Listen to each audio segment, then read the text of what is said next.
Welcome to the Jack Hopkins Show podcast, where stories about the power of focus and resilience are revealed by the people who live those stories.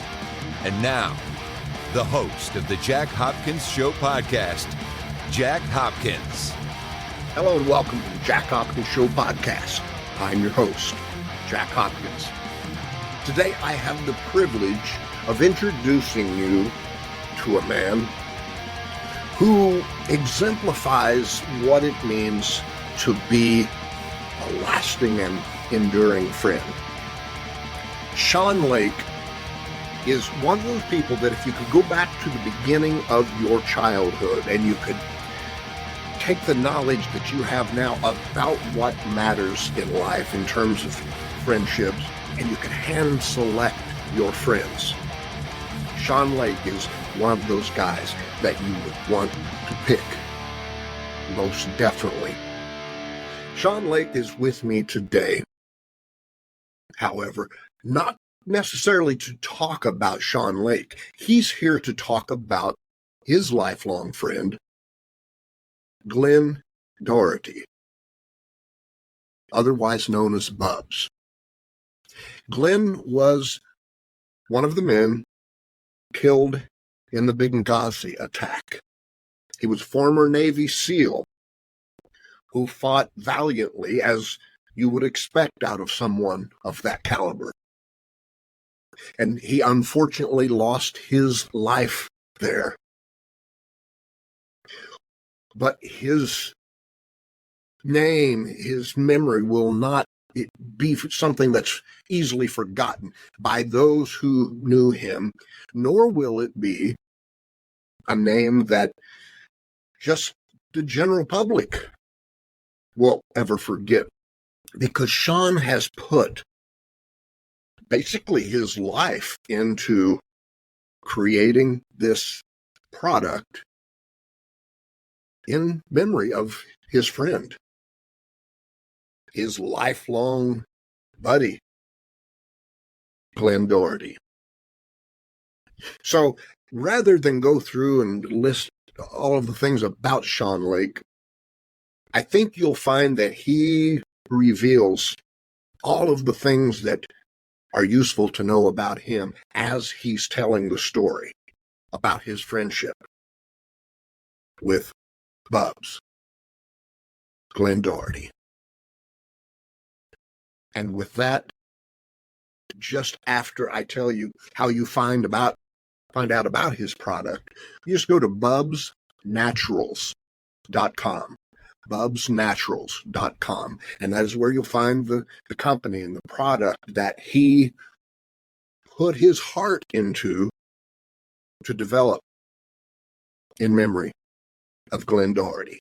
And with that, let's get right into this really revealing and heart-wrenching episode of the Jack Hopkins Show podcast with Shawn Lake. Welcome, Shawn Lake. Thank you for having me. You've got a story that I know a little bit about at this point that I'm about to learn a whole lot more about. And I can tell listeners and viewers that just the little bit of his story that I know at this moment is fascinating. It is moving. It's informative. It's educational. And you're going to come away from this with your eyes open wider because of the number of wow and holy shit moments that you're going to have during this episode. Shawn, let's just start at the beginning. Tell me about your story, about your connection to the man that you'll be talking about much of the time, and where it went from there. Yeah. Well, number one, thank you for having me on and having Absolutely. the experience to be here. Second, thank you for leading in with a swear, because now I know I don't have to filter myself. Perfect. You open the doors, man. That's on you. You bet I did. So I was born and raised in a little suburb in Massachusetts. So I was born in Gloucester, Massachusetts. If you ever saw the movie The Perfect Storm, or remember the book from Sebastian Younger? That was my old hometown, little fishing town. Parents divorced. I was like 7, 8 years old. I ended up moving to Winchester, Massachusetts, where it was really my formative years, like 4th grade on. It's where you learn all your bad habits and all your best buddies and, the people that are going to be in your life, ideally for the rest of your life. And kind of central in that, in this core group of friends, was this guy, Glenn Doherty. So I get into high school and I am like your classic misfit skateboarder. I wanted to learn how to ski, snowboard, do like individual sports. I sucked at team sports. I think it was a byproduct of like, parents divorcing and just not knowing where I fit into a team dynamic. And I just loved anything I could do on my own and be expressive that way. And it was really stuff like, music, culture, punk rock, skateboarding, counterculture, like going against the grain. And I didn't know how to fit in, want to fit in. I think there was a fair bit of that dynamic going on. Right. And some of the guys that I hung out with were kind of like, it was like hanging out with the coolest guys of the misfit crowd. Yeah. And Glenn was, he was right in the thick of that whole scene. So while we all did our part, playing sports and doing the things, we all just saw the world a little bit differently, and maybe none more so than Glenn and I. Glenn was a year older than me, graduates high school, takes off to college. He goes to Embry-Riddle because he wants to be an airline pilot. It was like the one guy in the entire school of like 400 people graduating. He's like, I want to become an airline pilot. I go ahead and graduate from college, and I don't know where the hell I'm going. So I just go to New Mexico to go to school at New Mexico State University from Massachusetts. Like, you couldn't be more of an opposite area. Somewhere warm, right? Fast forward a year, and like, I'm barely doing okay in school. All I want to do is go snowboard. Like, that was my passion. So I go to school in New Mexico, and every weekend I'm driving out to the mountains to go and snowboard. And my mom next summer, she's like, you're getting like a 2.6 grade point average. We're wasting our time here. And I sit down with Glenn and my older brother Guy, and we hatch this plan to move to the mountains of Utah. We're going to move to Snowbird, Utah. I'd never been to Utah in my life, but we're going to go become professional athletes. That's the new dream. Like, this is like 18-year-old, 19-year-old Sean hatching this plan with my mom. And then I had to call my dad and tell him. And my dad's looking at me like, well, the world needs ditch diggers too. And that's it, man. Glenn and I rocket ship out to Utah. And 4 years later, because I loved it so much, and I guess I put in the work and a whole lot of luck, I got sponsored for snowboarding. And I was 24 years old, and I'm looking at the world, and I'm getting paid to ride a snowboard. I'm like, this is the coolest thing ever. Now, keep in mind, Jack, I'm getting paid like $1,000 a month. Right. Thinking I'm the richest guy in the world. We're not talking mortgage payments here. Sure. And Glenn, Glenn had this super adventurous life. Like, he would take off in the summers and go tour with the Grateful Dead. He worked as a ranch hand one summer. And when I say toured with the Grateful Dead, I don't mean like with the band. I mean like out in the parking lot selling peanut butter sandwiches to pay for his next ticket to the next show and gas money. He was a river guide. Like, he toured people down the river out of Moab, Utah. And then in the winter, we came together and rode powder and chased our dream. And all of our buddies in that time graduated college, started their professional careers. Some of them got married. And then you got Glenn and Sean, who were turning 25 and were ski bumming. So I had made it. Like, I had achieved the dream that I wanted to. And I was kind of on this building path of becoming a pro snowboarder and seeing where that could take me. And Glenn and I sat down one day and we're like, all right, man, like, what do we do here? Because like, we were looking at all the ski bums that were in their 30s, waiting tables, washing dishes. And we're like, that's not for us. Like, this has an end point. And Glenn said, well, I think I'm going to join the Navy and challenge myself next in life. And I'm going to join the Navy and I want to become a Navy SEAL. I said, well, shit. Like that Charlie Sheen movie? Because this is the mid-90s, man. Like, we had to rent a VHS movie to watch Charlie Sheen, like, driving the Jeep over the bridge and jumping it. And like, yeah, that's what we knew. And Glenn was like, yeah, last summer when I went to Costa Rica, I met these Navy SEALs that were off duty, and they kind of told me I had what it takes, and I want to see what I'm made of. That was Glenn. Yeah. So this larger than life personality who drops out of college and chases the dream of being a skier. It's like, next dream, I want to be a Navy SEAL. All right. Like, shit, man, I'll drive you to the recruiter. I drive him down to the Navy recruiter. Next thing you know, he signs his contract. He's off to basic training. So you literally took him to the Navy recruiter. You were with him on that leg of the journey. In Sandy, Utah, down 9400 South is a little naval recruiter. I think they're still there. And I drove him right down to the front door. The guy looked at me. He's like, "You coming in, son?" Long, shaggy hair. And I'm like, "Nope." Yeah. I'll be out here in the parking lot, just keeping the car warm. And, a year later, I'm going to Glenn's Buds graduation. And I'm rolling into the grinder down in Coronado, like motley crew. I think I just dyed my hair purple and had to shave it so that I didn't look like a total misfit. Yeah. Like all the punk rock things you do when you're living that lifestyle. Sure. And there's Glenn up on stage getting that honor. And it was the first time it really sunk in, like the achievement that he had done. And like, we were all so proud of him, like all of his ski bum buddies and high school buddies. And then he takes off and serves 10 years at SEAL Team 3. So he's stationed in Coronado. He has a whole set of life adventures. And I went back to Utah and I knocked out my college degree. So I used my snowboard money to pay for school because I knew there was an end point. Like, you can't snowboard forever. Right. And I wasn't the best snowboarder. I was willing to put in the hard work, but I wasn't like the most talented guy like a Travis Rice or a Shaun White or these like household names. And I saw them coming up in the sport. So I was like, yeah, I better get my degree and get out of here.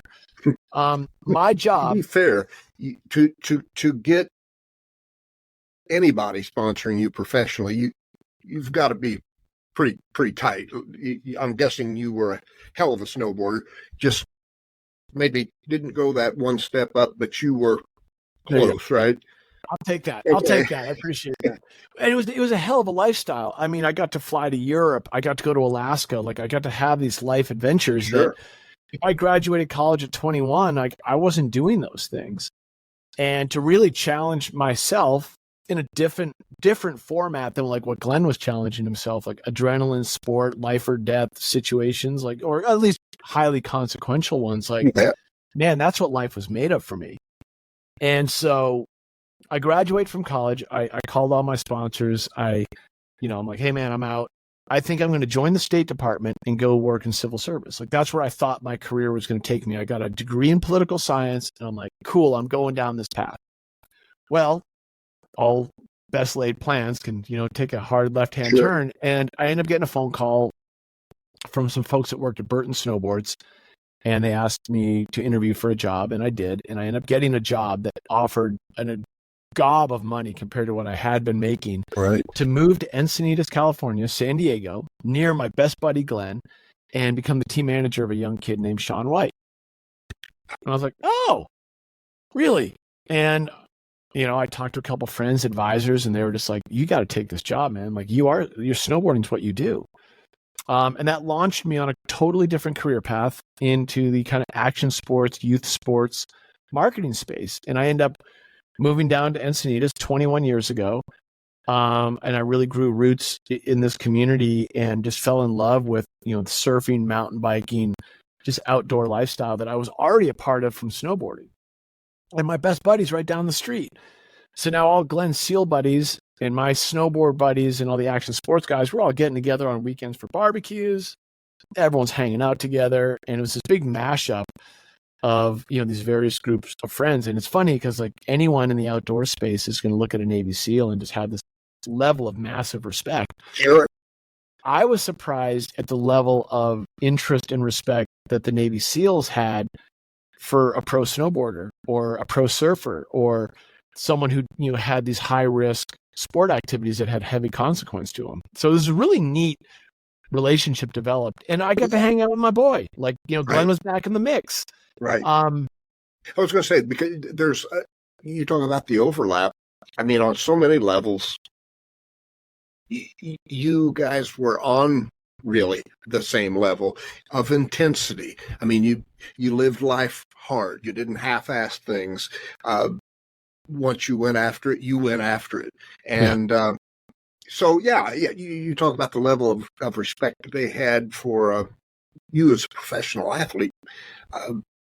There are so many professional or former professional athletes that will come through Buds. They've hit that point. They've said, okay, this is the ultimate challenge. I want to do that. So, it's kind of a match made in heaven, I would assume, as a friendship. Yeah, it's funny. At the time, I don't think I had the level of kind of retrospect to look at it the way I do now. In the time, we're just kind of oh, this is kind of funny, but cool. Like, we're not really questioning. We're just going with it because these are our boys. Right. I look back at it now and I'm like, yeah, that makes a lot of sense. But we graduate into our 30s. Now Glenn's, retiring from the Navy at 35, turning 36, 37, 36. And I'm now the director of marketing at DC Shoes. It's a big skateboard shoe company that has a snowboard division, a surf division, motocross, like all the different sports. And I'm kind of running over a lot of those divisions. And Glenn gets a divorce, gets out of the Navy, gets a divorce. A year later, I get a divorce.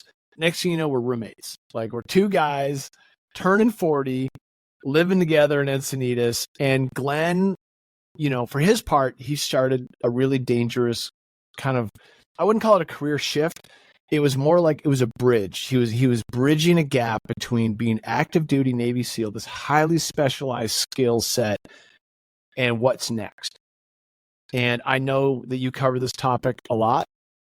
That gap and that leap into what's next can be absolutely cataclysmic for some individuals. It can be the easiest thing for some, but what I have found is that more often than not, there's a struggle in the transition into civilian life and into that what's next. You bet.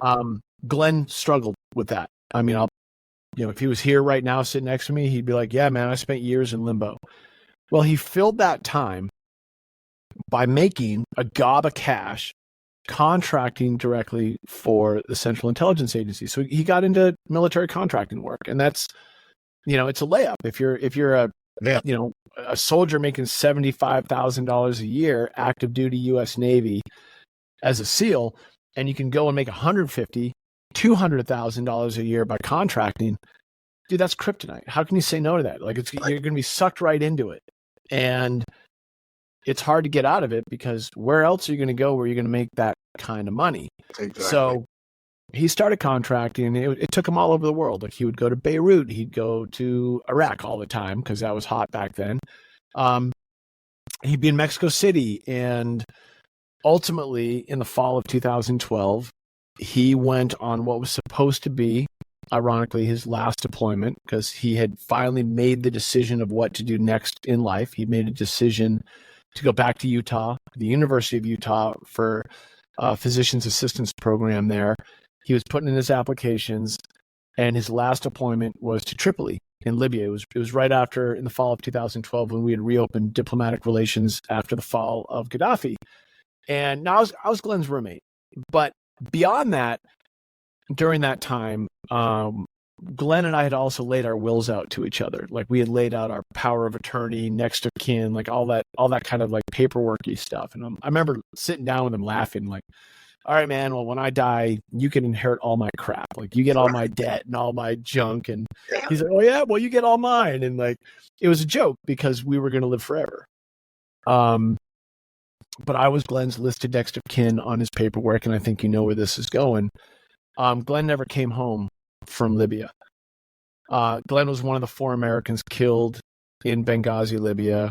He flew from Tripoli down to the terror attacks in Benghazi on the State Department annex that killed our ambassador, Chris Stevens, an intelligence IT officer named Sean Smith, another Navy SEAL named Tyrone Woods, and Glenn. And Ty and Glenn were killed on the rooftop in the CIA annex in Benghazi. And I mean, anyone who's watched the movie 13 Hours or remembers Hillary Clinton getting in a whole shitload of trouble because of how that entire operation was managed. That was my roommate and my best friend.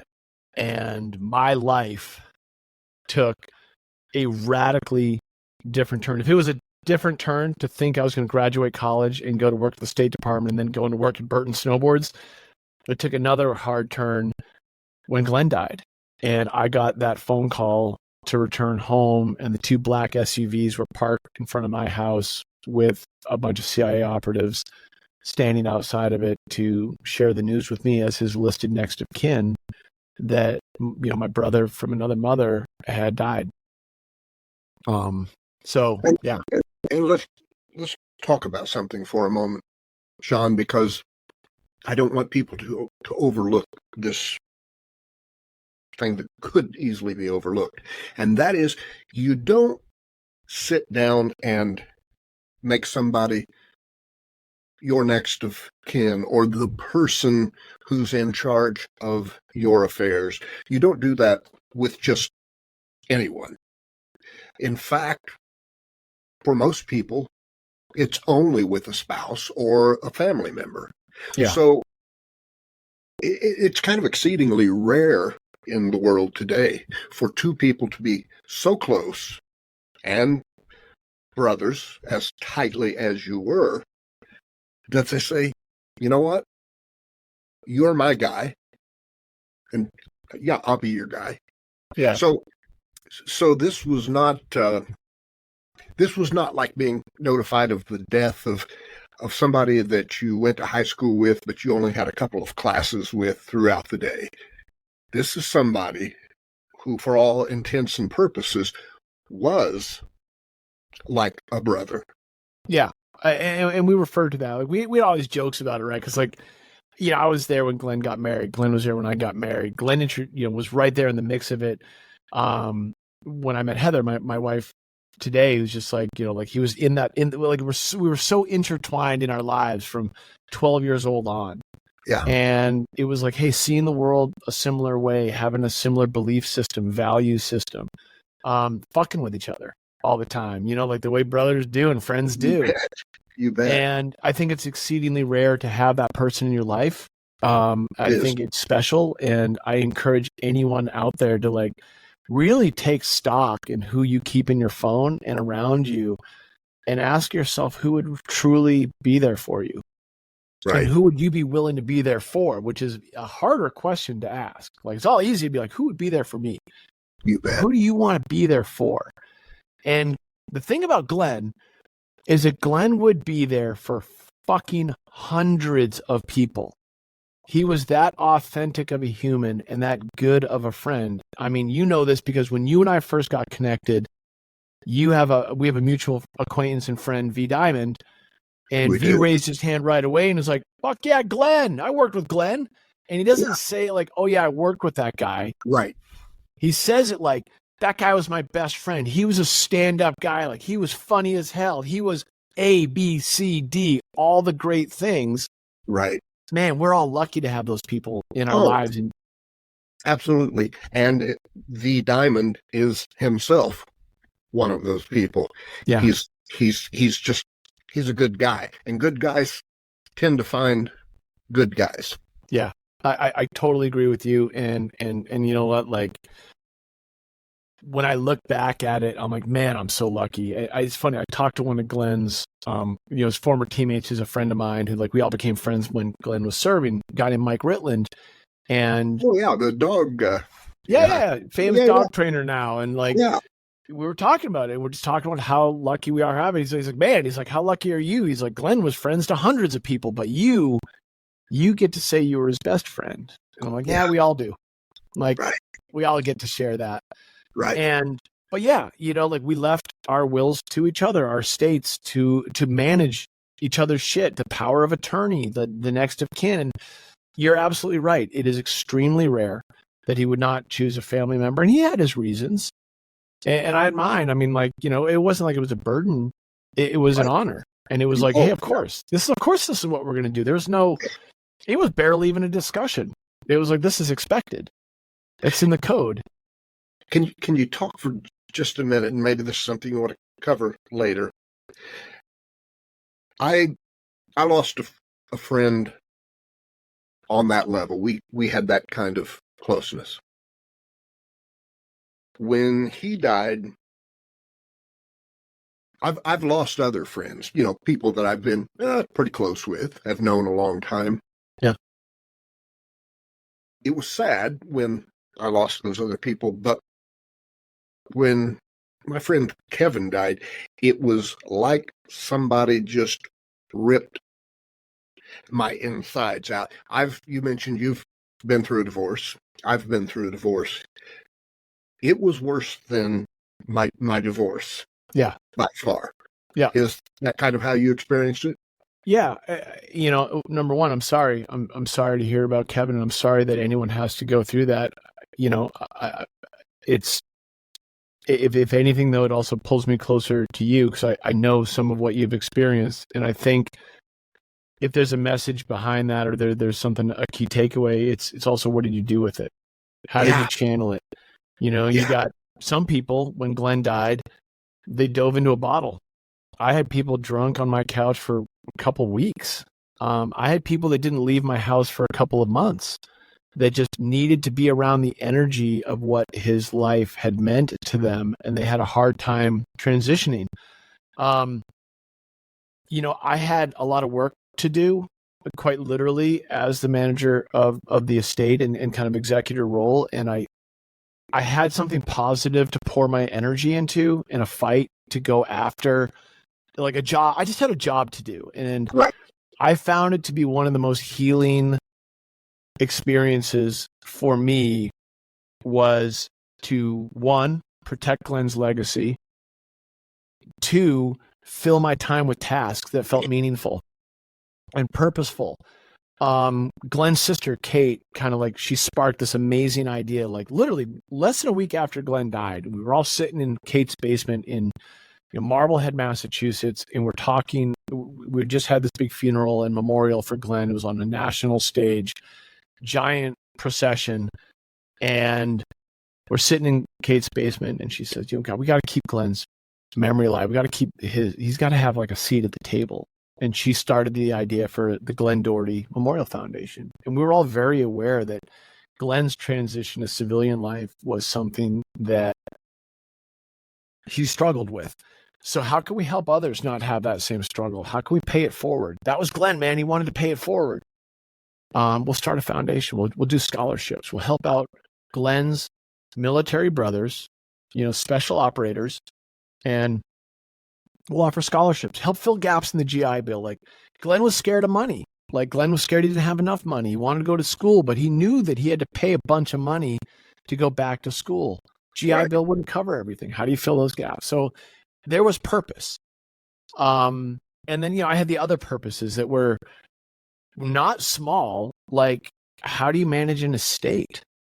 How do you give money to Glenn's family members and carve out his earnings? Because it doesn't, someone doesn't just walk up to you and be like, here's Glenn's savings account, here's his investment account, here it is, go. It's like, it takes years to unwind a mortgage. It takes years to unwind bank statements. And in Glenn's case, his employers at the Central Intelligence Agency, they had some real problems paying a death benefit for a guy who laid down his life saving his country.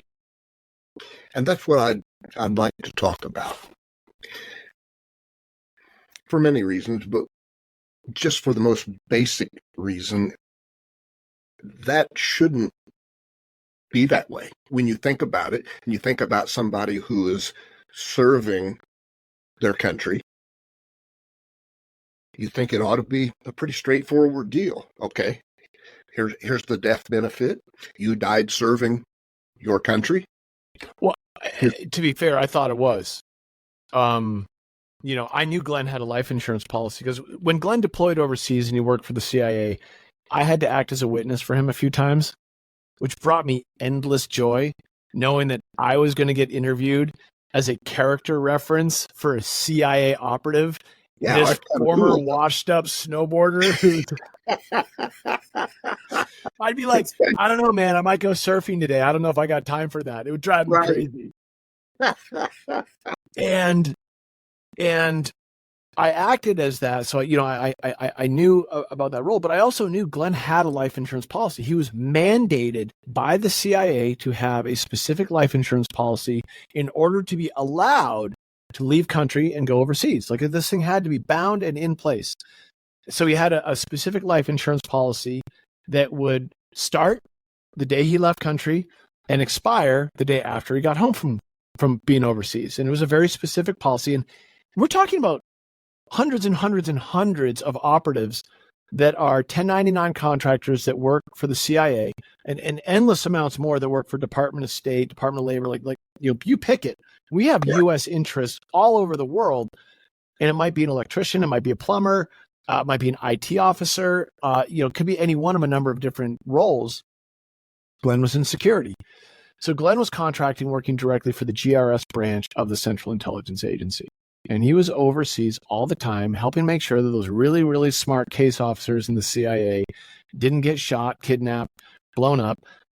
He always used to love telling me stories about how sometimes his defensive role included a little bit of offense. And I'd be like, give me an example, Glenn. Give me an example. Tell me a story. Right. Unclassified. He's like, okay. And he would lie because they're all classified. But he'd be like, all right, so this one guy, I take a CIA agent and I'm in Libya. Oh, no, I'm sorry. He was in Iraq. And he's like, I literally take a U.S. operative and this guy's got $50,000 in cash to drop off on someone's couch. And I was like, I got to walk into this house, super tight quarters, sweep it and all that stuff. This guy's got a gun. I've got a gun. And this guy's there to give money and receive information. Like pretty standard stuff you'd imagine out of the movie. And he's like, we're in there, head on a swivel, head on a swivel. And these guys do their little exchange of information, talking Farsi or whatever they do, leaves the money. We're talking 50 grand, like, boom, leaves it for the family, they leave. It's like, we're 10-minute drive away, like getting the fuck out of there. Yeah. And the case officer's like, I forgot my gun. Glenn's like, what the fuck? Are you kidding me? And like, you can't leave a U.S. firearm with foreign terrorists or informants or whatever. He's got to drive all the way back down there, knock on the door and be like, excuse me, can I get that AR? Thanks. So he'd have like endless stories. Like, that's just one little dime. I'll bet. But yeah, man, when Glenn died, I had to, call his former employers. I had Glenn's laptop. They had returned it with his personal effects after Benghazi. And, I find his Rutherford life insurance policy. So then I see a contact name and a number and I start calling them. And this is all like, late 2012. Like it took a couple of months to like unpack this and figure this out.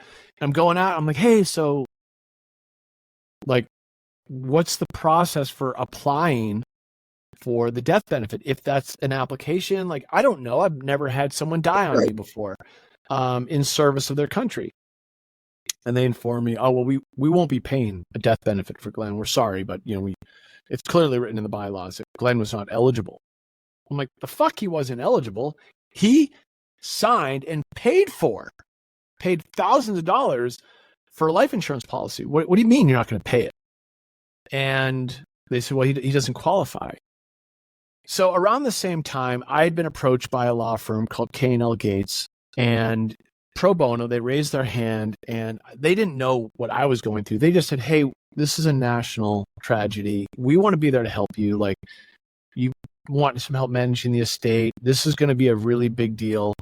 We'd just like to raise our hands. It was a very patriotic, appropriate, nice gesture that didn't have to be done. And I'm grateful, 11 and a half years later that relationship was born, because I brought them this Rutherford thing. I said, guys, like, I don't know what's going on here, but like, I'm getting stonewalled by this life insurance company. So we made the decision, it took over a year to sue them in federal court and sue Glenn's employers. And all of a sudden I have my name on a lawsuit that all resulted in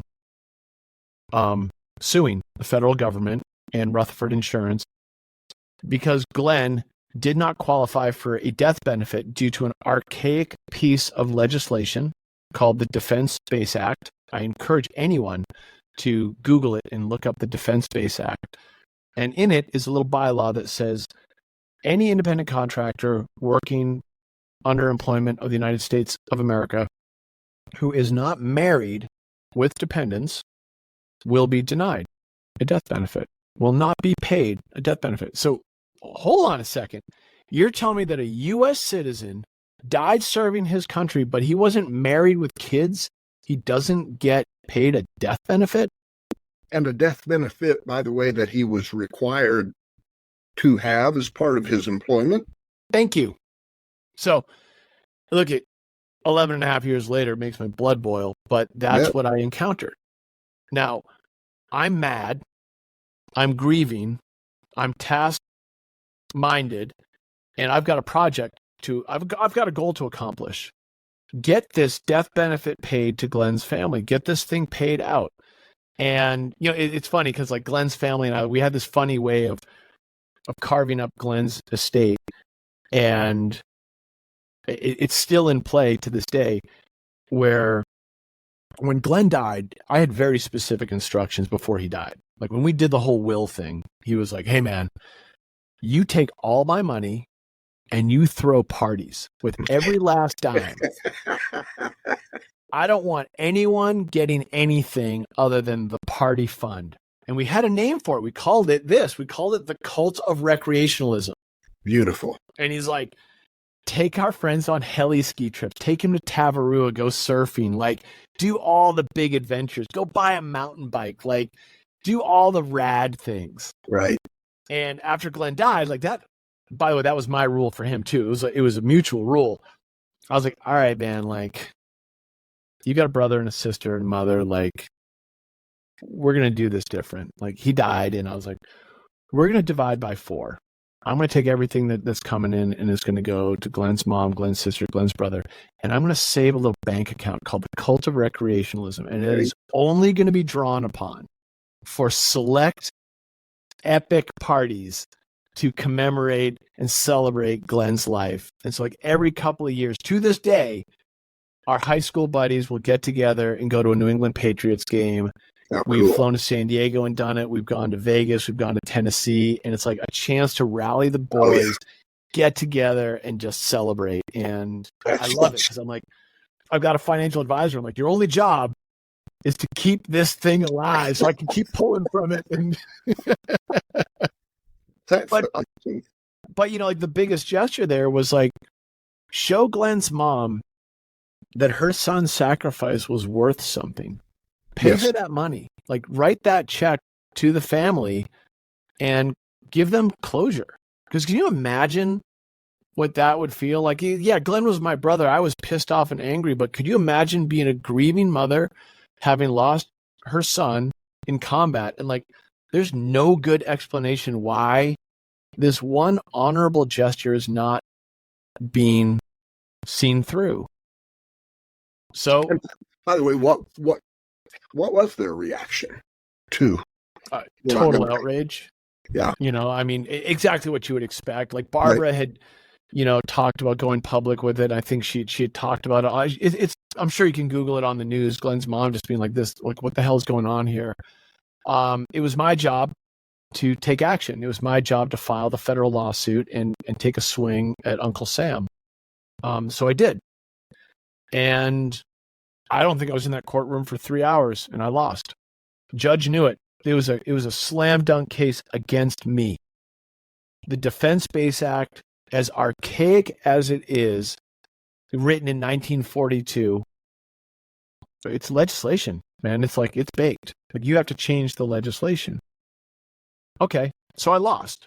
And the judge was incredibly sympathetic. And I remember, you know, she admonished the Rutherford insurance attorneys in the room about their stance on this. Like, how dare you? So I left and kind of licked my wounds and kind of recalibrated and rethought. I said, well, you know, when I think of Glenn's legacy in this sense, like there's sort of this immediate goal, get Glenn's death benefit paid. I had a second goal and even a third goal that came about through this experience. And the second one was, I don't want Glenn's brothers to suffer the same fate that Glenn suffered. Like, I know that these guys are divorced, they're single, they don't have kids, you know, like they're all in their 40s. Someone else is gonna die. And are they gonna suffer the same fate as Glenn? Right. So I wanted to future-proof the contracting experience in the CIA so that future GRS agents, future folks that would go serve their country, wouldn't fall into the same trap that Glenn did.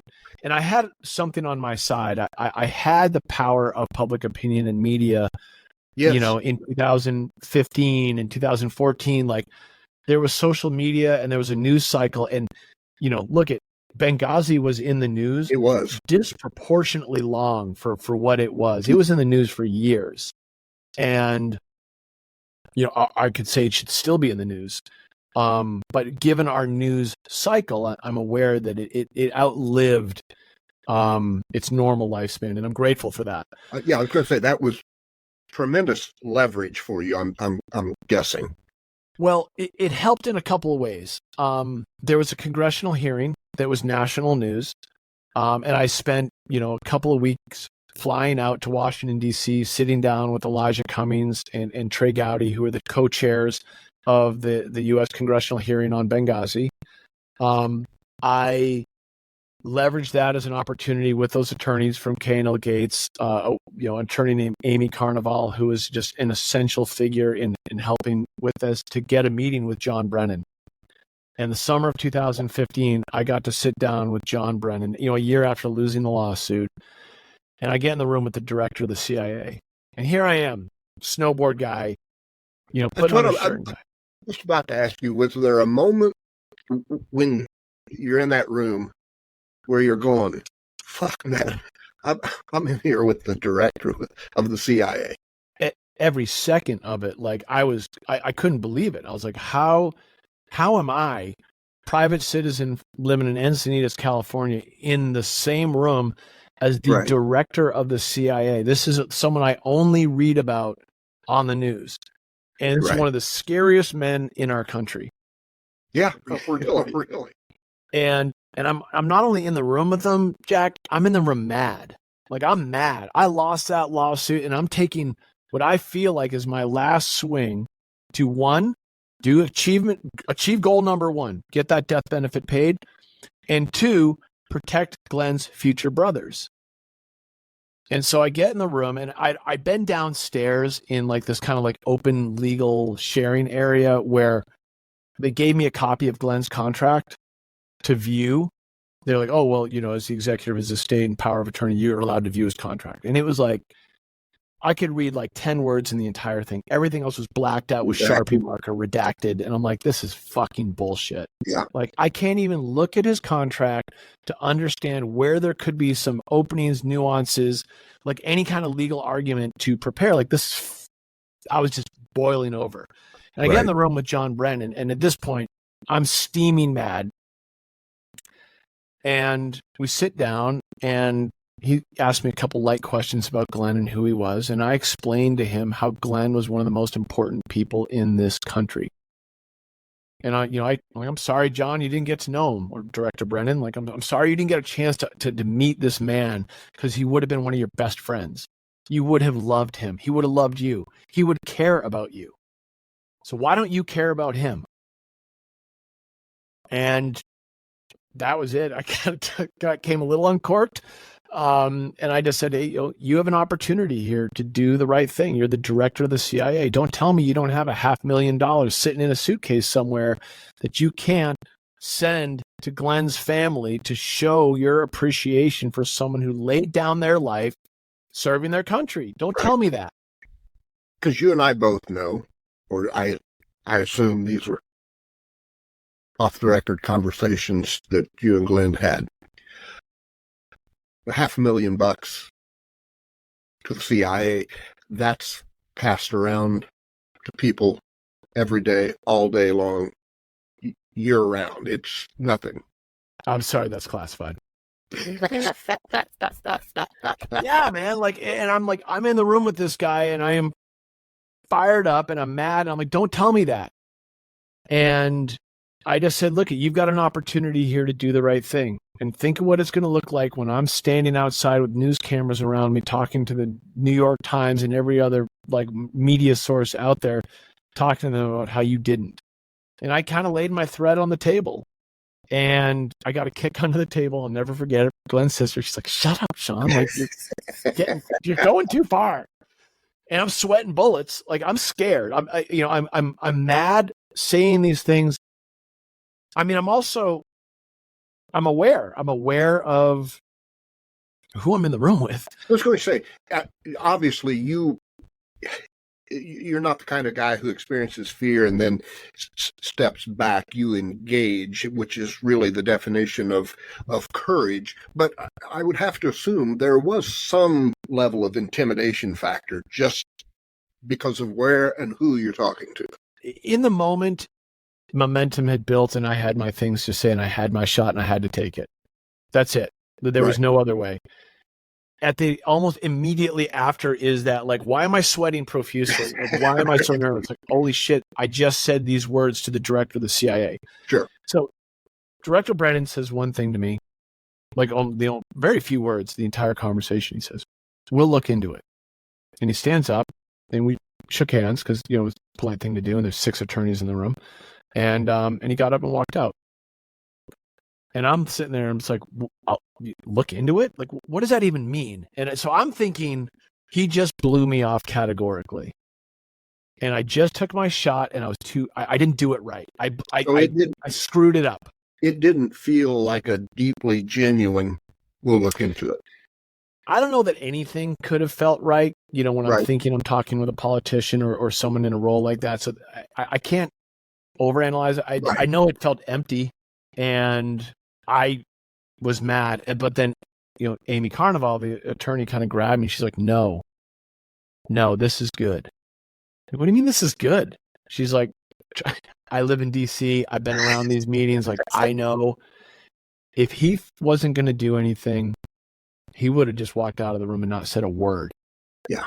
But he said something that's meaningful. All right.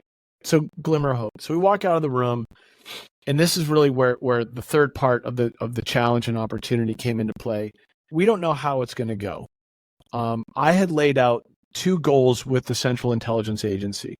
Pay Glenn's death benefit, and please fix this for the future. Now, I didn't have a roadmap to what fix it for the future looked like. Right. My version of that in my head was like, write in clear language on the INDOC that they should get a supplemental insurance policy should they meet certain specific criteria, give them knowledge. Like, Glenn's a smart guy. Glenn was very intelligent. Had he known that policy was never going to pay out, I promise you, Jack, he never would have gotten it. He never, ever would have signed up for it. You knew him well. I can't help but think that Glenn was a very detail-oriented person. You don't do what he did for a living if you aren't. No. So to the extent that it could have been looked into and felt comfortable about it, he had looked into it when he took out the policy. You got it. So I had that goal, and I kind of, I told them what I wanted them to do, but like, I'm a private citizen. I don't write government contracts. I don't know what that looks like. I just knew that I wanted Glenn's life insurance paid, and I wanted his future brothers to be protected. And then Amy just hatched this idea on a third goal. She's like, Glenn was this important person, and so are the other Americans killed over there. Why don't we try and get them all awarded the Congressional Gold Medal? Like, it's the highest civilian honor in the United States government. Arguably, like, there's nothing larger that you can do. It's like the Medal of Honor for citizens, and we can lobby to have that awarded to Glenn and Ty Woods and Ambassador Stevens and Sean Smith, and like all 4 of them could receive this. And I was just like, that's amazing. What do we got to do? Yeah. It wasn't even a question. It wasn't like, oh no, that's too much paperwork. It was like, What do we do? She's like, well, fly back to DC and we'll set up some meetings with some congressmen and some senators, and we'll go that route. So now I've got 3 things at play, and they all feel right. And they all feel like, quite frankly, moonshots. Like, I already lost suing the government. I threatened Brennan. He didn't, bat an eye, but apparently it meant something. Well, 9 months later, I get a call from Amy and the K&L Gates people, and they say, hey, you're not going to believe this. John Brennan and his team are not only going to pay Glenn's death benefit, but they're going to pay that death benefit back to a couple dozen families that fell into the exact same trap that Glenn did, dating back to the terror attacks in Beirut, 1984, something like that? 83, 84? Right. And I'm like, I was, 11 years old when that happened? I'm like, are you kidding me? They're like, yeah, they found dozens of families. So this guy that I was all mad at ended up talking with his team, huddling up, and they come up with a list, 30 some odd families that all fell into the exact same category as Glenn. And, it took a year and a half or longer to process the paperwork and do all the things. We're talking millions of dollars paid out to all these families. And I remember because the foundation was set up. Glenn's foundation was established, and one of the families reached out to the foundation because they got word, they didn't know how this happened. It was the CIA is not very forthcoming in their operative standards. Right. So the CIA says, here's a check for $550,000, $600,000. Thank you for your dad's service or your grandfather's service or whatever, your brother's service, whatever the surviving next of kin was. And they would ask questions like, well, how did this happen? Where did this come about? And somewhere the word got out that it happened from our fight with Glenn. And I remember getting an email forwarded to me from one of the families just saying, thank you. This changed our lives, not a wealthy family. And it was someone's, brother had died in Afghanistan or overseas. And it was, life-changing money. Well, we're talking millions of dollars, aren't we? I mean, well, you're talking, if it's $500,000 per family or 600 grand, depending where you live, dude, that's life-changing money. That's absolutely.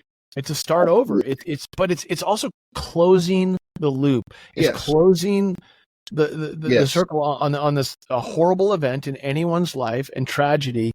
And it gives them this moment to reflect and say, wow, my country did do the right thing. Yes. Because when you've made a sacrifice, in your case of a brother, a friend, or a son or daughter, and you've experienced that loss when they were serving their country, and then for your departing communication with their employer or those who contracted them to be, we're not going to give you this. That makes it pretty tough to have closure. Oh yeah. Well, how do you you're angry at the government? You're angry at what happened, and what the hell, man? Yeah. So getting that note, there was a few of them that dude, you want to talk about having something kind of fill your bucket? Oh, can't imagine. So that happened, and then fast forward, I got informally word that hey, they did that future proofing thing you wanted. So all of a sudden, box 1 checked, box 2 checked, objective 1 done, objective 2 done. And what does that actually mean? And I found out years later. I was in Boston for this conference, and I ended up meeting an attorney who'd recently retired from the Central Intelligence Agency. He worked there for 18 years, in-house counsel. And we met. And he says, I know you. He's like, you're that guy. You're that guy that, really stirred the pot. And I was like, I'm sorry. Yeah, I am that guy. And he says, I want to thank you. I said, well, why? He said, well, I was able to write one of the most meaningful memos of my entire legal careers because of what you did. I said, what do you mean, man? He's like, when you went after John Brennan, who was my boss, and you fought not only for the death benefit, but when you were fighting for the GRS operatives and these other operatives that, were dying in the line of service, I got to write the internal memo, which is a very big deal. It's not like a memo like, hey, I've got a sticky pad memo. It's a legally binding document inside of the operations manuals of the Central Intelligence Agency. He said, we now have a policy that if anyone dies serving their country overseas in the Central Intelligence Agency, regardless of their marital status or dependency status, they will be paid out of a discretionary fund, the equivalent of a full death benefit. And that happened because of you. And I'm just like, wow, thank you. Thank you. He's like, no, thank you. And like, it's this little thank you back and forth. But I'm like, shit, that did more than what I thought my objective number 2 was going to do. I was thinking they were going to like sign this document to acknowledge that you have to get your own life insurance policy, not, hey, we got your back. Right. And man, if you're going to go to war for your country, if you're going to go and provide IT services for your country, it feels really good knowing your country's got your back. Absolutely. What did it mean to you?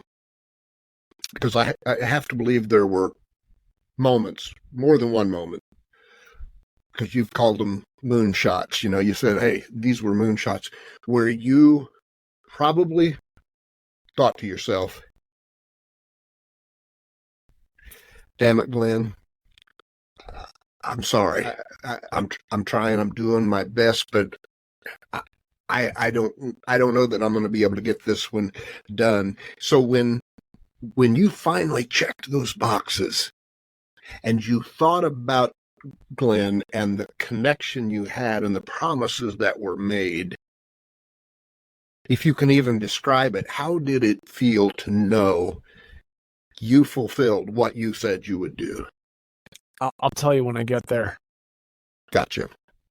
Hadn't hit yet. You know, in a funny way, it's been on to the next. Yeah. And I guess I know that's how I live and wired. It's like, cool, that was yesterday, on to the next. Yeah. What was the next thing? The next job wasn't to rest and pat myself on the back and give an attaboy. The next job was to get the Congressional Gold Medal awarded. That was the next job. You know, and that could sound really shitty to some people that say, hey, you got to stop and smell the roses and give pause. Sure. And I do have those moments, but they're not that. They're these little moments of like, what would Glenn do? And they're little moments of inspiration, or just kind of looking up at the sky, feeling like, all right, man, he'd be with me right now. He'd be in for whatever I'm doing. And, you know, like I have a lot of those moments now. Like I mean, look what I'm wearing. I'm wearing a shirt. Right. This is Bubs Naturals. Glenn's call sign in the Navy was Bub. I've Right. got a brand dedicated in his memory, delivering health and wellness to, you know, tens of thousands of people. And it's all driven and inspired by him. I'm not looking to give myself an attaboy or think like, hey man, be proud of this. It's what he would do. And if I do nothing else but live up to that standard and try and hold myself and those around me to that same standard, then I'm just doing what my boy would do. Have you ever taken, even if it was a second, where it's just hit you and said, you know what? Life is weird. What would I be doing right now? Where would I be had I never have met Glenn Doherty? My wife put this to me. Heather put this to me just the other night. She's like, you know, if Glenn was alive, you wouldn't have Bubs. Right. I'm like, you're Right. absolutely right. There would be no Bubs if Glenn was alive. It'd be called Bibs. Like, you know what I mean? Like, Yeah. there wouldn't have been a company. There wouldn't have been the spark. There wouldn't have been this Right. drive to help others or it would have taken a different form. Like it's wild to think that way. And it's like, it's like staring into a black room. I'm like, I don't know. Right. But yeah, I definitely, like, we had a neat conversation around like, what would you be doing? Like, would I be just on the marketing director at some other company? You Right. know, like maybe. Right. You know, I definitely was tested. Like I was given a horrible situation and I had to act on it. And again, my grief cycle responded well to having purpose and cause and, you know, a drive to right a wrong. And some people don't. Like, you know, I don't know what your experience was with Kevin. Like you might've been left with a pit in your stomach and you didn't have an outlet. Or you didn't have a ready thing to go after. So you had to like churn inside of yourself for a long time before you found peace and solace and were able to move on. I think in some ways I'm grateful that I had a job to do. In Yes. other ways, you know, it was maybe I missed something in the grief cycle and I haven't closed that door or maybe never will. I don't know. You know, it was almost a year after Kevin died that I even realized what it was. I don't know, it probably started a couple of months after he had died, and I didn't even relate it to him. There was just kind of this, something doesn't feel complete. It was really vague, but I had just felt this shift again that I did not in any way relate to his death. And, it's one of those things you notice, but you've got stuff to do, so you're back into doing what you have to do. And then one day, I'm driving down the road, and I thought of this crazy thing that I had just remembered that somebody told me a couple of days ago, and I reached for my phone to call Kevin, because we had for 15 years, and this was not anything planned or, a blood brother pact or anything. We just did this.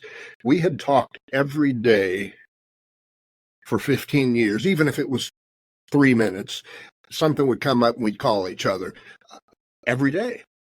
And it was in that moment I realized I didn't have that person there. He was the only guy that I was connected with on that level. And when he was gone, it didn't get filled. And so at that moment, I just pull over and I go, my God, that's it.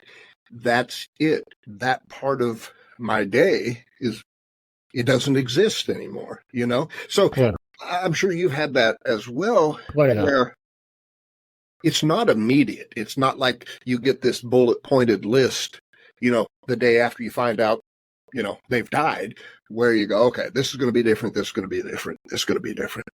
In some cases, it can be years before you fully connect the dots. Yeah. Yeah. And I think for me, it was like, it definitely happened in periods over time. I can tell you that my thoughts around Glenn now are more celebratory and happy than sad. Yeah. Initially it was sadness, and it was weighted, I think, appropriately.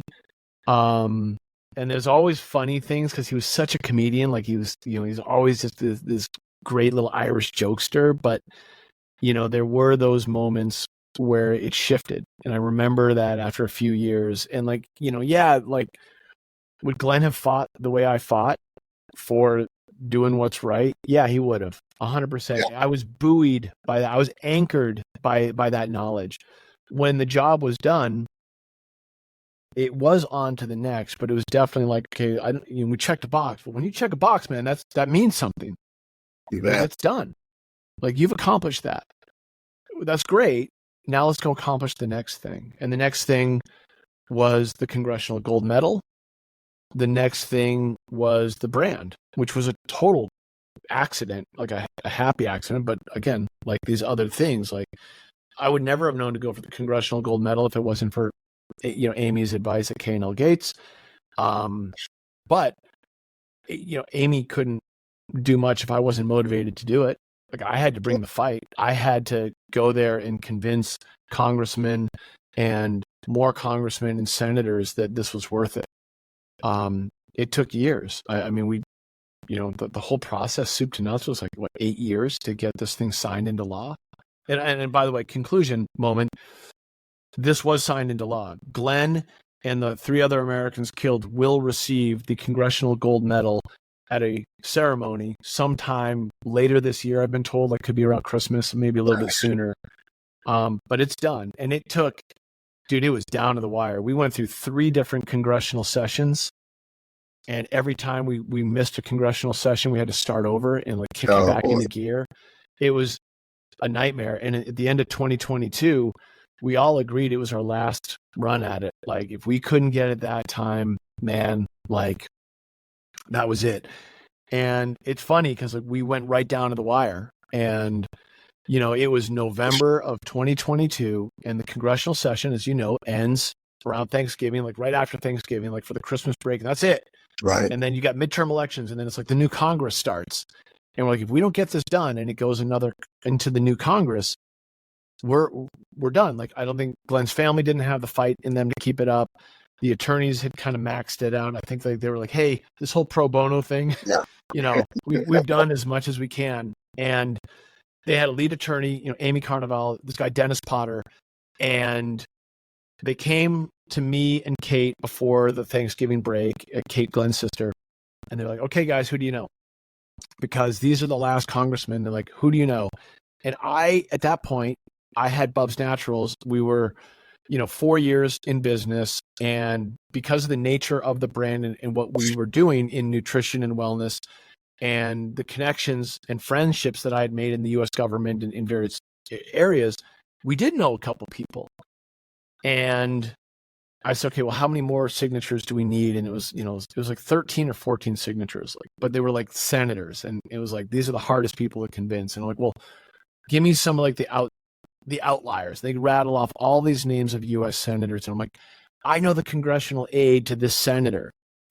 Kennedy was one of them. And the guy's aide, like his was a girl and her boyfriend was someone I had put through a fitness camp called Seal Fit. And I'm like, I know that guy. I could call him. And it was like angling every which way. And here I am trying to grow a business, but I'm like, no. This is the last shot. You got to go for it. And I did this blitz campaign. And right before Thanksgiving, I get one of the names of the U.S. senators, the senator from Vermont, Bernie Sanders.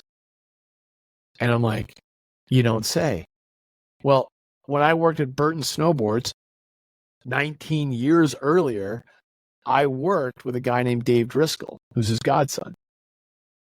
So I called Dave, haven't talked to him in a few years, but we're friendly. We talk about fitness and being dads and like staying healthy. And I'm like, Dave, yeah, Sean, I've never asked you for a favor and I'm asking for one now. Are you going to have dinner with the old man on Thanksgiving? He's like, yeah. I'm like, okay, I need you to do something for me. I need you to put this piece of legislation in front of him and get him to sign it.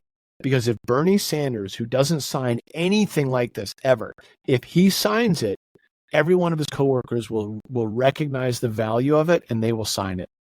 And Dave, bless his soul, did it. He got it in front of Bernie and said, hey, Dad, I don't ask you for a lot of stuff. I need you to take a look at this piece. And, Dave knew me, knows I'm a no bullshit guy or I'm full of shit, but not in that sense. And he got it done. And then I got word on it. And I remember the lawyers calling me. They're like, how did you get Bernie Sanders to sign this thing? And I'm like, you asked. Yeah. Wow. And so that paved the way then. That was the tipping point. And then the other U.S. senators, Kennedy signed, and then a couple of the other guys signed, and then it was like boom, boom, boom, boom, boom. It got in front of the president at Christmas of 2022. He signed it off privately. No real big news buzz, just a little blip article. And then all of 2023 was going through the process of picking the artist. It's a physical coin. It's a gold medal. What is the art renderings going to look like, and when does it get issued? So I'm kind of waiting for that word of like, hey, the ceremony will be in November in Washington D.C. and I will invite every single one of Glenn's friends to get out there and celebrate his kick-ass life. Yeah. Wow. So that, in terms of the immediate boxes, then. Did that pretty much represent that final box in terms of what the initial agreements had been? My social contract was fulfilled at that time. If there's a fourth box, it's my job to go out and live the best possible life that I can live. I think that was kind of an underlying theme in all of this. But when it comes to like truly honoring Glenn's memory, we have the foundation.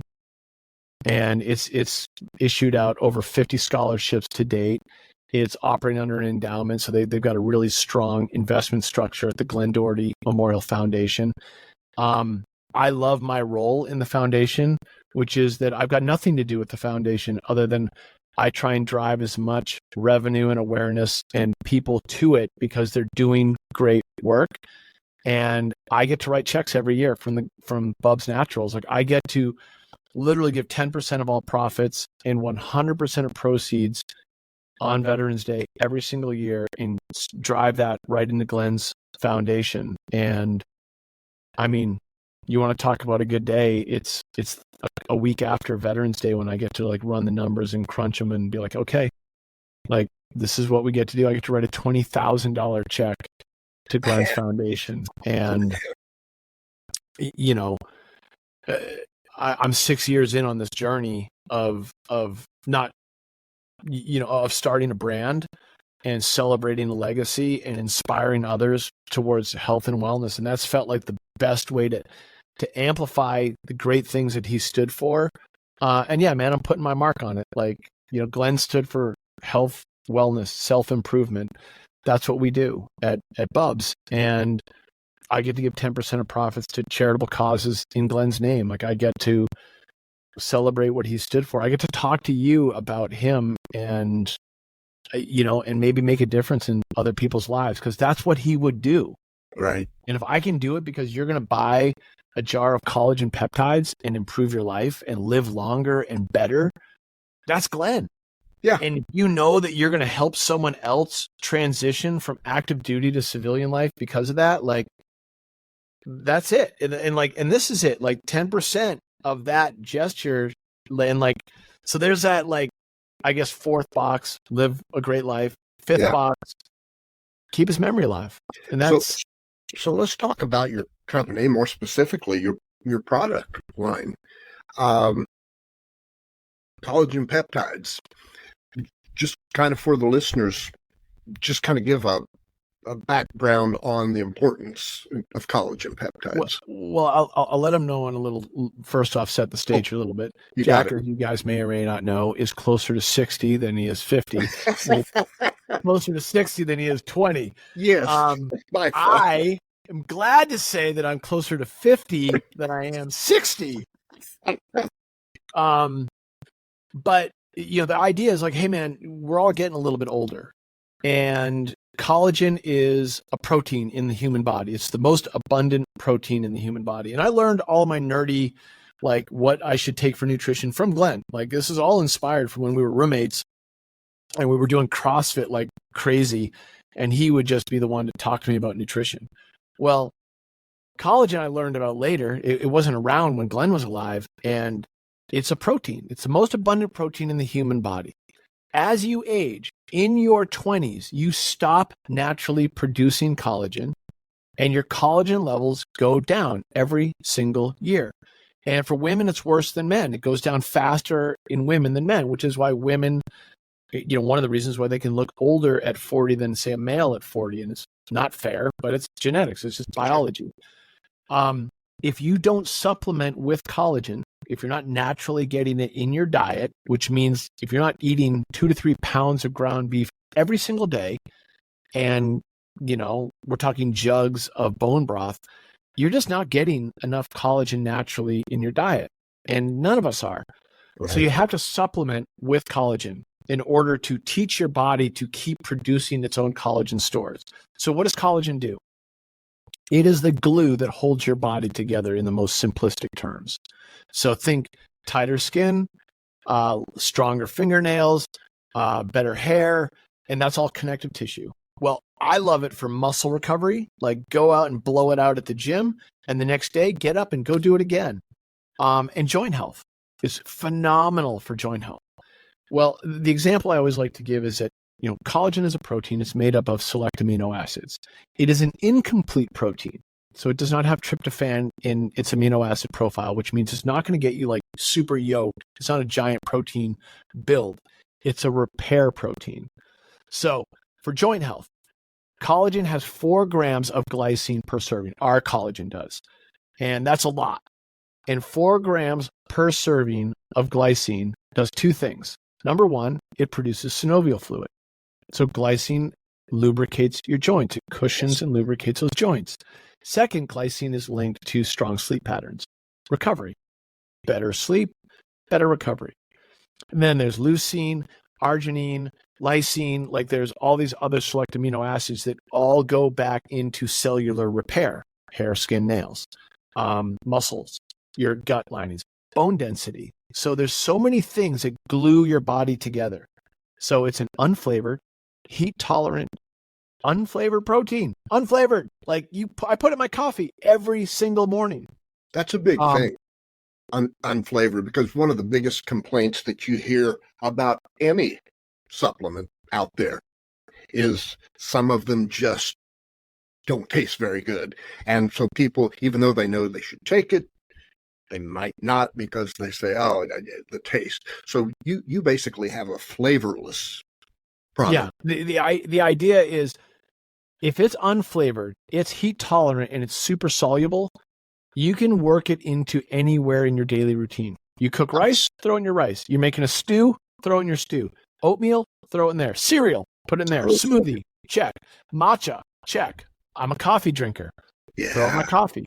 And it's just ease of daily routine. It works its way into your daily routine. And then we also make a functional creamer, which is a fancy way of saying coconut oil sprayed into tapioca starch. It's a literally rocket fuel for mental focus and energy from healthy fats. So have you ever heard like a bulletproof style coffee? Oh, yes. So we make one that's got 2 ingredients, MCT oil, tapioca starch, 2 things. And I love the simplicity, man. Like, I'm not a scientist. I know what works on me. And collagen, and the reason we started this brand is I had a very personal experience taking collagen. I was 45 years old at the time. I started taking collagen religiously. My wife introduced me to it and famously told me I wasn't getting any younger and I needed to take this. And I listened. And after a month of taking collagen, my fingernails were growing like crazy. I needed a haircut. And after 2 months, Jack, dude, I got out of bed and I was like, oh my God, all those years of snowboarding and surfing and mountain biking and CrossFit and lifting weights, I feel great. You could feel 2 months before that, man, I was slowing down. I was feeling the effects of aging. And I was, quite frankly, getting a little bit scared.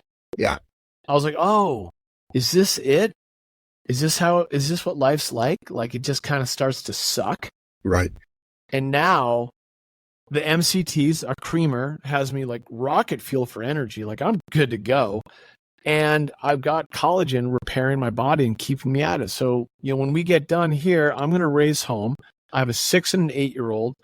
I'm going to go knock out a workout in the gym, cook everyone dinner, get them all down to bed, have a blast. And I'm not bonking.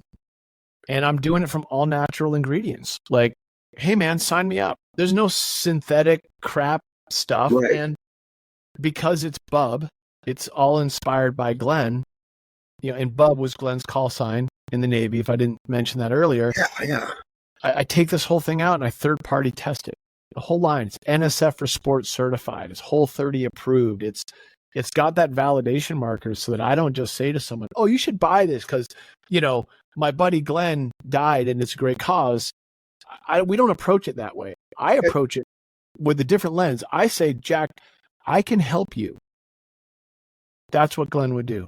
And this product is going to help you.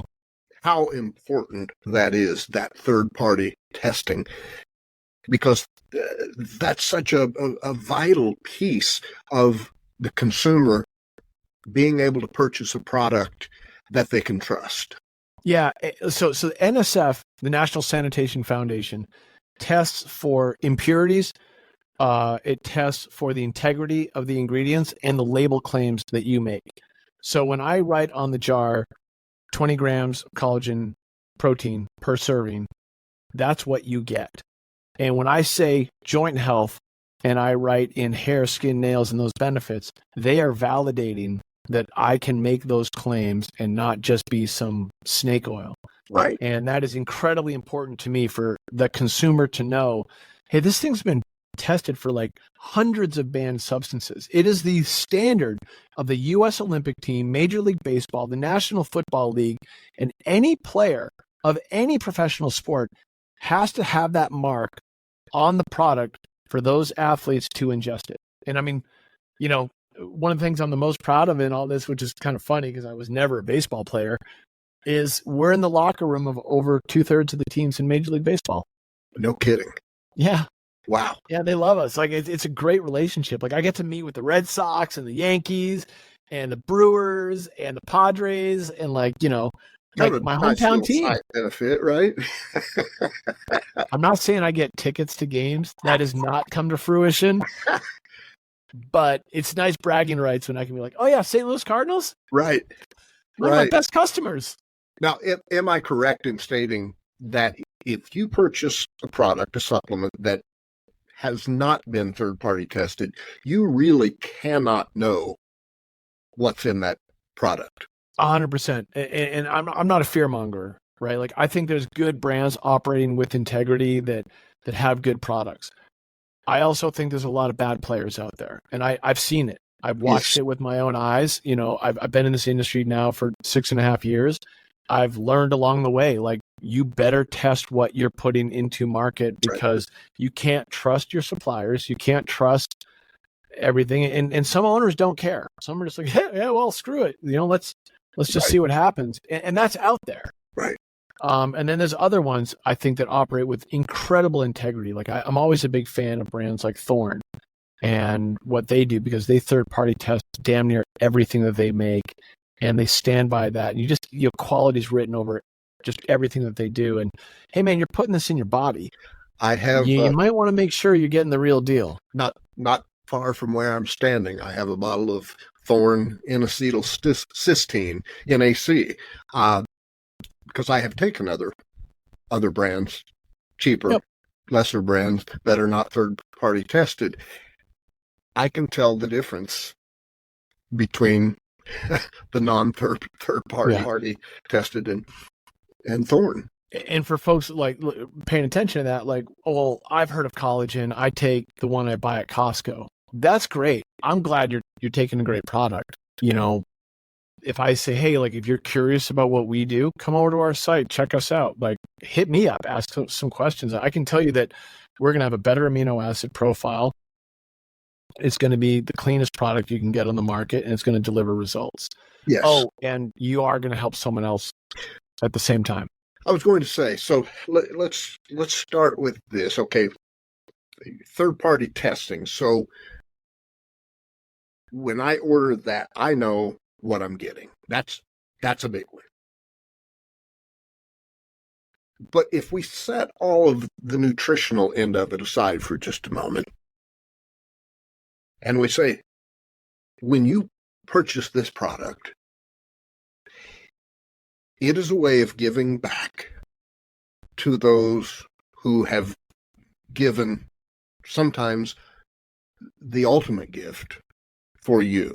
They have served their country and served it to such an extent they lost their life serving their country. So to be able to not only take a product that's beneficial to you,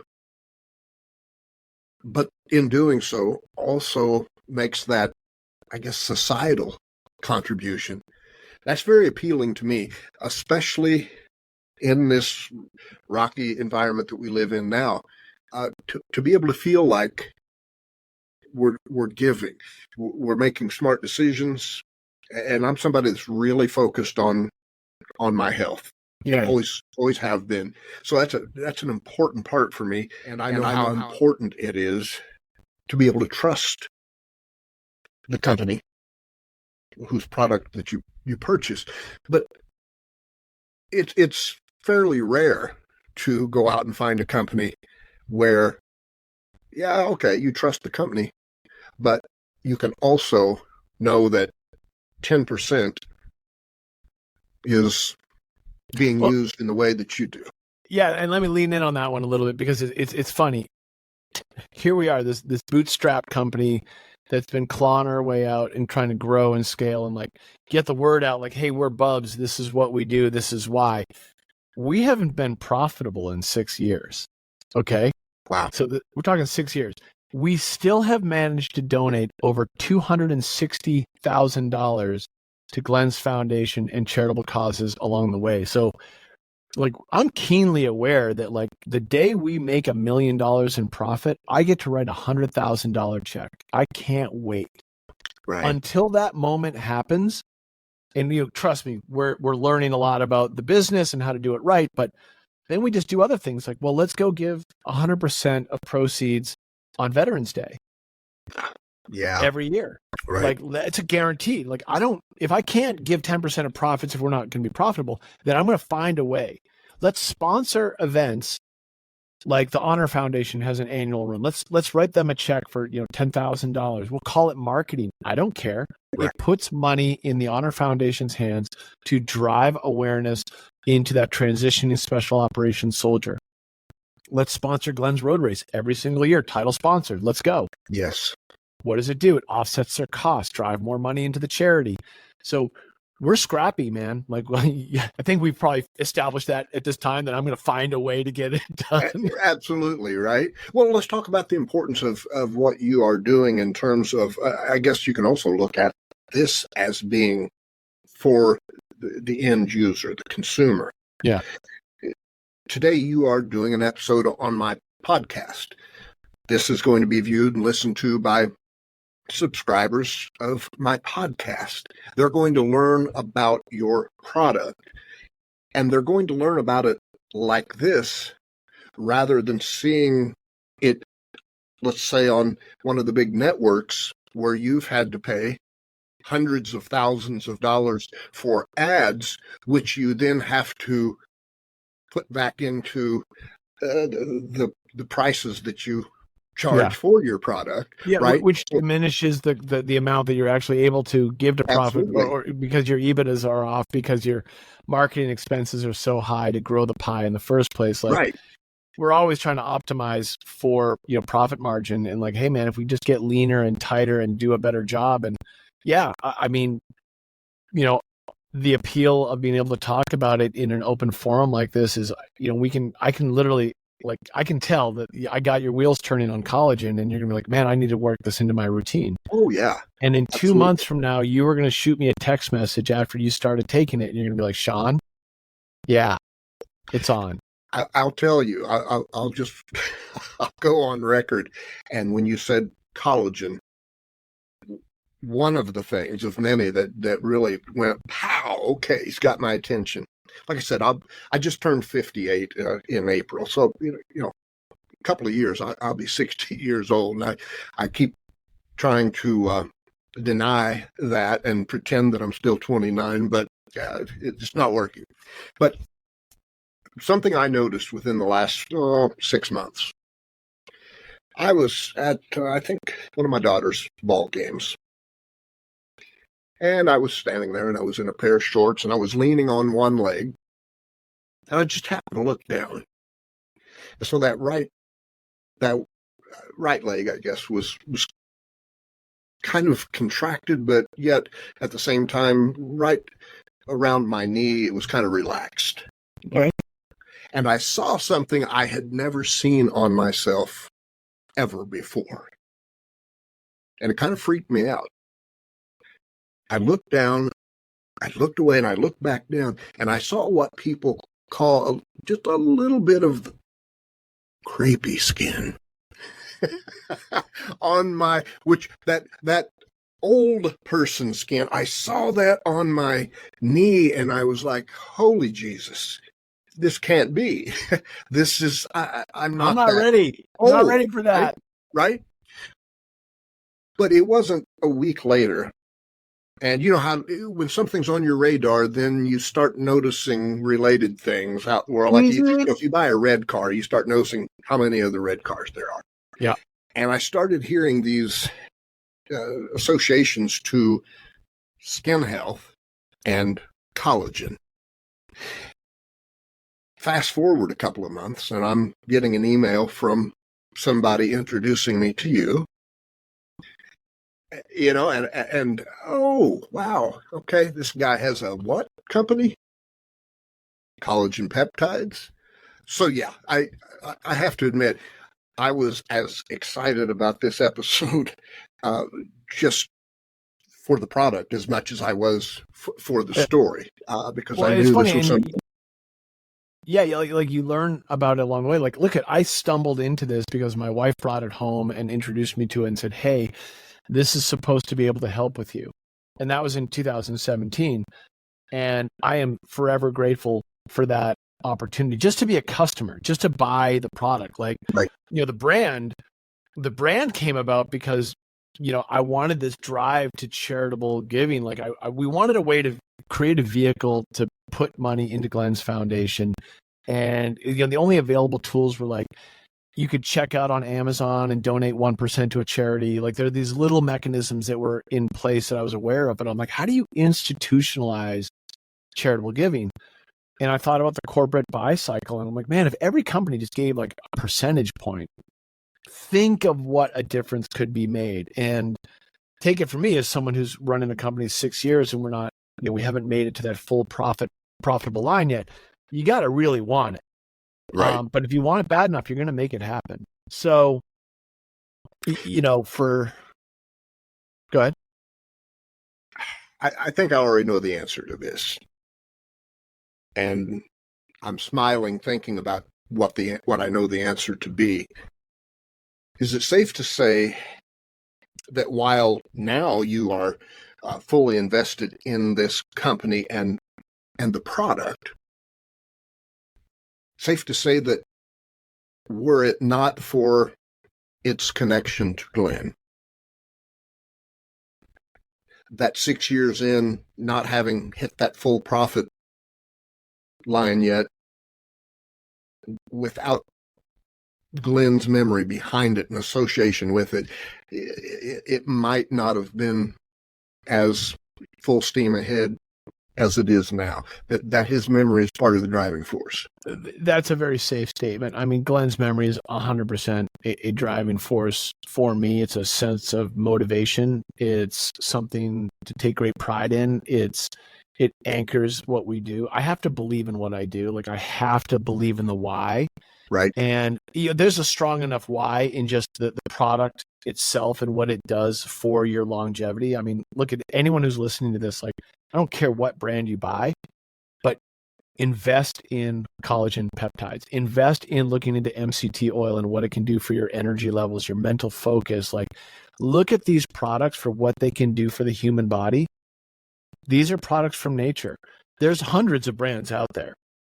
Yes, I'm biased because we went through painstaking levels to like make sure we were going to go out swinging with the absolute best.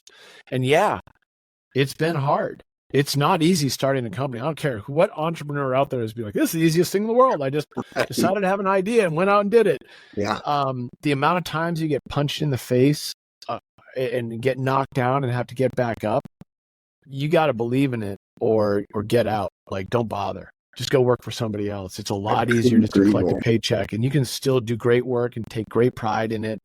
But to be at the helm of this thing and to have a business partner that I'm accountable to and to deliver for each other and for our customers. And I don't even look at them as customers. I look at it like it's a family. Right. Like that is a driver. If it wasn't Glenn and if I had just done it on my own, I have no doubt that I could love it and Sure. drive it. But yeah, I've got an extra gear in me that's going to make sure this thing hits. And every time I get an email or a comment on social media from someone saying, "Hey, this changed my life," like that gets you out of bed juice, man. That gets you fired up and going. It does. And I think one reason people can feel confident in the dedication and commitment that you've got to the company, anybody who paid attention to your story and the commitment that you made to Glenn and the commitment that he made to you, but as it turned out, you were the only one who gets to fill that commitment because unfortunately he left first. You did things that were not easy to do. You kept promises that were not easy to keep and that took years. Yeah. Some of them literally took years. So you didn't only start it, but you finished it. You saw it through to the end. And when I buy a product, when I can know that the guy behind the product is somebody who has already shown that he's got that kind of commitment, it makes me feel a hell of a lot better about the product and every aspect of it. So I think your story, and not just the story, but your actions, the example of the actions that you've taken, say so much, which is why your story is so important Thanks, man. I appreciate that. I mean, it's wild to be in a position to look at 11.5-year journey since Glenn passed, since the terror attacks in Benghazi. I mean, it'll be 12 years at the end of this year. And like It's crazy. looking at that and thinking of all that's transpired in that time, and, you know, just hoping that we're staying on the path. We're doing the right thing. Right. We're, you know, rallied. I'm more motivated than ever to do this. And this is, to me right now, is where it feels right to pour the energy and share Bub with the world, share who he was, and change lives. And that's what we're here to do. I mean, we were able to change Glenn's family's life and all those other lives with that first, you know, wave of death benefit payments. We were able to change future lives by the next wave of contractors who are going to, you know, unfortunately fall serving their country. And we're able to celebrate lives with the Congressional Gold Medal. And now, you know, with Bubs, we're able to help lives and help folks with longevity and aging. And look, I'll be the first to say it, aging sucks. Glenn would be 54 years old this year. Yeah. And I'll laugh. He'd always be a year older than me. But Yeah. he'd be trying to do it the best way possible. Stay as young as possible. We have this great expression. It's on my water bottle. It literally says, die young as late as possible. I mean, it's a mantra. I live by it. We live by it. It's like, yo, don't just fade out. Like, let's go down swinging, man. Oh, that's a perfect motto, phrase, whatever you want to call it. I want to say something else too, because I keep coming back to, because for me personally, and I know it is for a lot of people with whatever product that they are involved with in their life, the person behind the product, in some ways, is the product. I want to point out that when Glenn died and you were handling his affairs, not only could you have, but Glenn had actually requested that you do this very thing. You could have and had every right to say, oh, I'm handling the affairs. Glenn wanted me to take this money and, you know, get his buddies and party with it. It's legal, it's mine. You didn't do that. No. In fact, if there's anything in terms of Glenn's wishes that you didn't fulfill to a T, it was his wish that you keep all the money and do your thing. Although I have to say, I'm quite sure Glenn would be smiling and approvingly so of what you did decide to do regarding the money. That was a weird one. That was definitely, you know, what am I going to do? Like, look at Barbara Doherty, Glenn's mom, and tell her, hey, Glenn wanted me to throw a raging party. Right. The government's not going to pay this death benefit, and I'm going to take this little amount of money. He wasn't a rich guy. He didn't have much money. Sure. And I'm going to go take my friend's heli skiing. Right. It didn't sit right. Yeah. What did feel right was doing the divide by 4. I'm like, you know what? I'm going to be like, you're going to, 75% of this is going to Glenn's family. 3/4 of it. Glenn wanted none of it to go to his family. And that wasn't like, he wasn't mad at him. Sure. It wasn't bitter. He was just like, no, man, like they make their money. About your relationship with him. It was a statement about what Glenn valued in life. Yes. And he wanted the celebration. He wanted the good times to roll. I pulled an audible on that based on, I think, the severity of the situation, being finally, you know, hit with it. Because when he was alive, I was like, yeah, man, that's a great idea. Yeah, I'll throw a big party. And then a sudden he's not there. And I'm like, right. Well, I'm not doing that. Yeah. Sorry. Yes, I'll throw an epic party. I'll throw dozens of epic parties. But no, this has got to go to the family. This is the right thing to do. And that was it. Like, it wasn't up for debate. You know, I remember talking to my brother about it. And I was like, hey, this is what Glenn said, literally, like, this is what he wanted. But it's all mine. It's mine to choose. Right. So I choose his family. Right. And at the time when you were having that discussion with Glenn, because I've been involved in these discussions as well, and there's always the element looking back. There was always that unseen element of, yeah, you were saying it, but neither of you expected things to be ending as quickly as they did. So in that regard, there's kind of a tongue-in-cheek, hey, you know, if I die, here's what I want you to do, which at the time you think, oh, yeah, okay, I'll do that. But then when the reality of it smacks you right between the eyes, and not that long after the agreement's been made. No, a year, like not even a year. Yeah. And that's when you're like, okay, holy shit. I can't, but if I could go back to that evening we had that discussion, it might have gone differently in terms of what you know what I mean? It's funny. Those are some of the things you'll never know. Like I believe what Glenn said. I believe his intent. Oh, yes. Like 100%. He meant it. But hey, guess what, man? He's not here and I am. Right. So I'll deal with him on the other side. When I get to the pearly gates and he's standing there and he's going to be like, motherfucker, I told you to throw this big party. And I'd be like, hey, loophole. I threw a few good parties. Absolutely. And it also, when you look at it just from Glenn's perspective, yes, he was fully aware of the career path he had chosen and the risks involved. But yet at the same time, no former Navy SEAL and CIA contractor going on those types of missions is a lay down and die kind of guy thinking it's going to end tomorrow, because I'll fight my way out of any fucking situation that comes along. So we were immortal. Thinking I'm going to be dead in a year. No, we live forever. That was the deal. Like Glenn and I had that idea. Like we were laughing, making our wills out to each other. I'm like, I'm going to die first. And he's like, no, I'm going to die first. I'm like, nope, I'm guarantee you I will make a stupid life choice and I will be the first to go. And you're not experiencing it. Like, yeah, we're laughing. We're going to live forever. Yeah. This is a formality until it's not.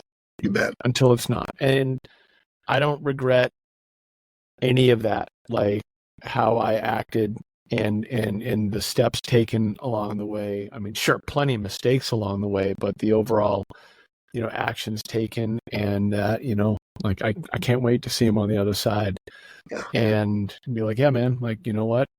Gave it all to your family. Ha. Yeah. And guess what? We also went heli skiing and the boys had a great time. Right. And there were a lot of smiles had, and God damn it, we celebrated your life right to the very end. Right. Right. Tell people how they can find your product, how they can buy your product.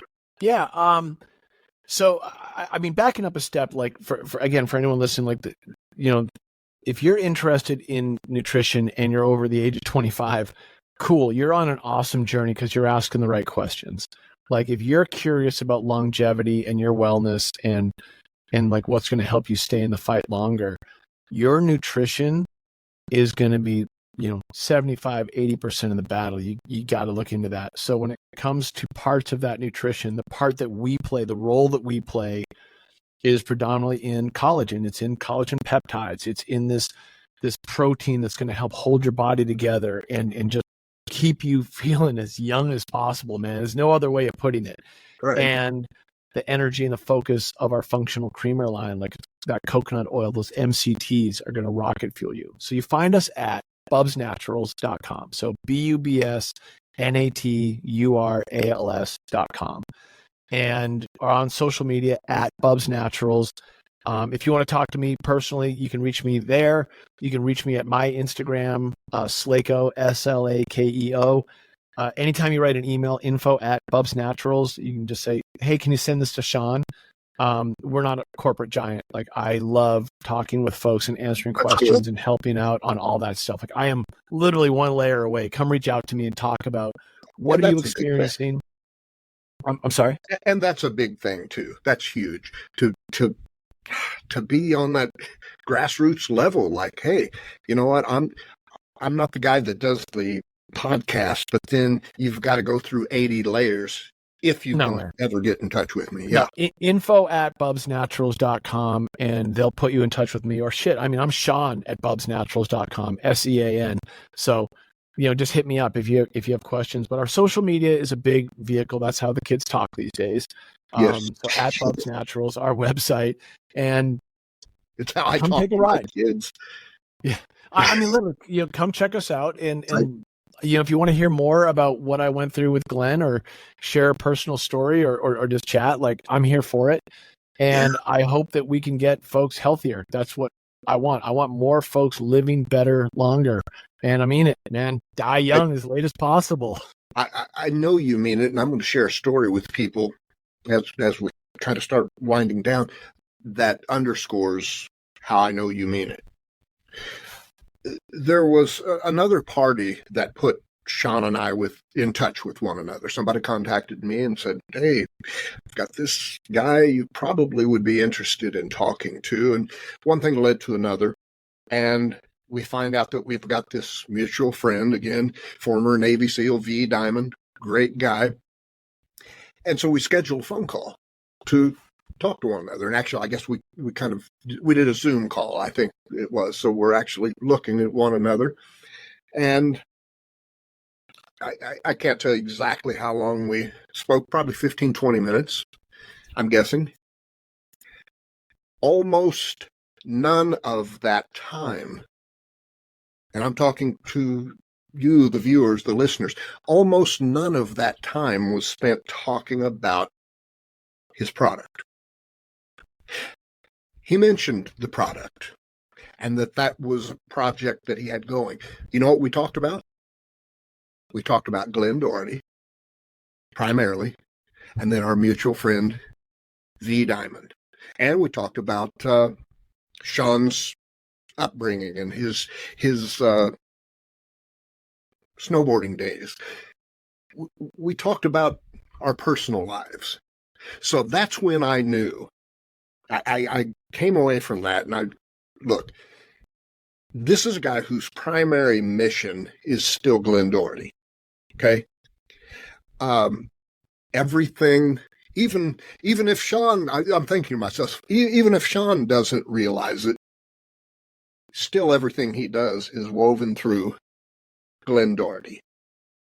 And I knew you were somebody who I was going to be honored and proud to have on as a guest and get your message out and talk about your product, because the product, while you certainly, we want to tell the world about your product, you're not a guy who just wants to shove a product in somebody's face. You're a people guy. You're a people person, and you're about connections. And this whole thing came out of the incredibly close connection that you had with Glenn Doherty, your best friend. And I think that's a pretty cool thing about you, that I knew you were a special guy after we had that talk. Thanks, man. I appreciate that. That's a lot to take in. I sincerely appreciate that. You bet. In closing, is there anything you want to add about either Glenn himself or the product, or both? Yeah, well, the product is the product. I know it can change your life, and I know that it will if you go to it, you try it, you get on the program, and I'm here. Our team is here to help with that. That part's a baseline. I think for anyone who's curious about Benghazi and what happened, not the outrage necessarily, but maybe more the heroism is what I like to think about. Yeah. That movie 13 Hours does a pretty good job. Like, Right. I'm friends with a couple of the guys that were survivors from that mission. I'm lucky to be able to call them friends and recount some of the stories around that.